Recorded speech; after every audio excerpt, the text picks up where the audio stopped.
എൻ്റെ പേര് അഭിജിത്ത്. എനിക്ക് ക്യാൻസർ വന്ന് 2 കണ്ണിന് കാഴ്ച പോയി. എനിക്ക് ജീവിക്കാൻ ആഗ്രഹമുണ്ട്. എനിക്ക് മജ്ജ മാറ്റി വെക്കണം. എല്ലാവരും എന്നെ സഹായിക്കണം. എന്നെ സഹായിച്ച എല്ലാവരും സഹായിക്കും. പ്ലീസ് എല്ലാവരും എന്നെ സഹായിക്കണം. എൻ്റെ മോന് 13 വയസ്സായിട്ടുള്ളൂ. 5 വർഷമായി ക്യാൻസർ ബാധിച്ച് RCCയിലായിരുന്നു ചികിത്സ. ഇപ്പൊ 3 മാസമായി MBR ഹോസ്പിറ്റലിൽ വന്നിട്ട് ഡോക്ടർമാര് പറയുന്നത് മജ്ജ മാറ്റി വെക്കണമെന്നാ പറയുന്നത്. അല്ലെങ്കിൽ എൻ്റെ മരം തിരിച്ചു കിട്ടണമെന്നാ പറയുന്നത്. നിങ്ങൾ രക്ഷപ്പെടുത്തണം ഈ വീഡിയോ കാണാൻ എല്ലാവരും. അസ്സലാമു അലൈക്കും വറഹ്മത്തുള്ളാഹി. ഫിറോസ് കുന്നംപറമ്പിലാണ്. വളരെ എമർജൻസി ആയിട്ടുള്ള ഒരു വീഡിയോ ആണ്. നമ്മൾ ആരും കണ്ടു കാണില്ല ഇങ്ങനൊരവസ്ഥ.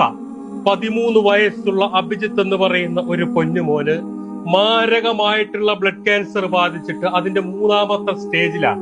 അവന്റെ 2 കണ്ണിന്റെയും കാഴ്ചകൾ നഷ്ടപ്പെട്ട് അവന്റെ ശരീരത്തിന്റെ ഓരോ അവയവങ്ങളും നശിച്ചു പോവാണ് ഈ രോഗത്തിന്റെ ഭാഗമായിട്ട്. ചികിത്സിക്കാൻ വഴിയില്ലാതെ ഈ മകനെയും ചേർത്ത് പിടിച്ച് കരയാ. ആ കുഞ്ഞ് കൈകൂപ്പിയാണ് ജീവൻ രക്ഷിക്കാൻ വേണ്ടിയിട്ട് നിങ്ങളുടെ മുന്നില് കരഞ്ഞുകൊണ്ട് യാചിക്കുന്നത്. ദിവസങ്ങൾ മാത്രമാണ് ആ കുഞ്ഞിന്റെ മജ്ജ മാറ്റി വെക്കാൻ വേണ്ടിയിട്ട് നമ്മുടെ മുന്നിലുള്ളത്.